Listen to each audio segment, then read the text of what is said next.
ngeen jëf problème yaa ngay démarré waat nag virus bu yees te yées bi ci coronavirus bi suñum réew di Sénégal jot na ca Vox Populi moo ko bind ci xëtamu njëkk ubbil yéenekaay bi doomu jàngoro joojee ñuy woowe variante britannique yegg na ci réew mi xeetu corona la bu gën a bon gën a gaaw wàlle ci réewum Angleterre fa la soqee ko ña ngi ko fa gisoon ca weeru décembre feeñoon na ci réewum Gambie doomu jàngoro joojee la ñu gis ci Sénégal ci benn doomu Inde buy dund ci réew mi ci moom la ñu ko gis bi ñu defee ci moom ay échantillon ba saytu ko ci la ñu gisee ne variante britannique bi la libération nañu yëfee yegg si na fanweeri fan ci décembre gi weesu ca lañu ko gis ca diwaanu Mbuur fa lañu ko gisee waa kër docteur yi nag nee nañu ko fi indi faj nañu ko ba mu wér La Tribune nañu li wér te wóor daal moo di suñu réew di Sénégal mi ngi ci dansé ak variante britannique gi ñu fiy dégmati di doomu jàngoro buy joxe coronavirus bi muy joxe moo gën a gaaw ci wàlle moo gën a gaaw ci raye moo gën a gaawee ci def ay musiba journal Le Quotidien nañu ñoo ngi soog a am na kaa garaaw ci réew mi Quotidien nañu benn doomu Inde moo ko dugal ci réew mi yéenekaay bi boole ko ki di laaj ndax li xew wares na ci amuk jaaxle lii Quotidien nañu tiit magum jaaxle ci foofee fa la Sénégal toll ndax xoole nañu ba variante britannique bi di corona anglais bi ñëpp yi musul dugg ci réew mi Soleil national dëggal xibaar bi ci xëtamu njëkk ba bind ne li docteur yi tuddee variante britannique ci corona bi Sénégal am na ci benn cas l'observateur ne ko ëpp na benn ñeenti cas variante britannique moom la ñu détecté ci Sénégal leneen lu l'observateur détecté ci réewum Sénégal nee nañu moo di bakkan yu bari yu fi faatu ne ci ñaar fukki fan ak juróom-ñett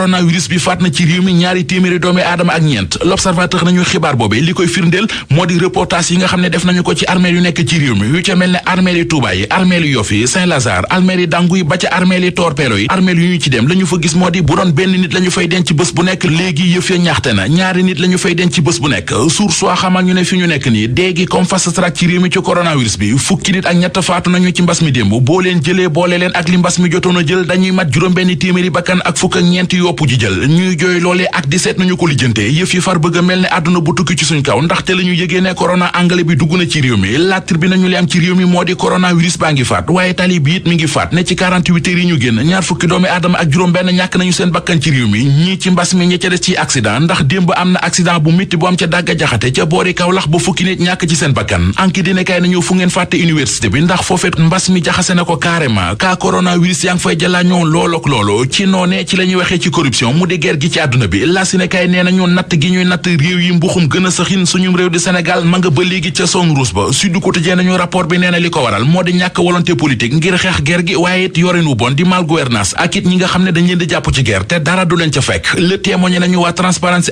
International yi def rapport bi nee nañu réewum Sénégal deful benn jéego ci xeex corruption bi lise ko nañu taxawaay bu bon bi ñu ne moom la réewum Sénégal amee ci xeex guerre gi Birahim Seck bu Forum Civil ci ndoddal Macky Sall la ko gàcc Birahim nee na lu jiin njaaga Macky Sall mooy njaag Vox Populi nañu yamu ca ndax moom Birahim Seck ak kuréel gi muy coordonné di Forum Civil dem nañu bay sàkku ci Macky Sall mu bàyyi defkati giraawaale yi muy làq dossier yu garaaw yi mu dëgg tànkam mu teggi ko ba yoon mën a def ab liggéeyam liggéey ba ñu doon def ca mairie bu Dalifort ngir tànn kiy wuta ndeem si yàlla Idrissa Diallo ca boppu mairie bu Dalifort la si ne kay nee nañu yëf ya noppi na Mamadou Mbengue ñu gën koo xam ci Baye bokk ci parti APR moom la ñu fal maire bu Dalifort Le Quotidien nañu waa APR fuqart nañu maire bu Dalifort ba jël Mamadou Mbengue teg ca boppu mairie ba journalisé ko nañu ña ko def jëw nañu ndeem si yàlla Idrissa Diallo. Comptoir commercial de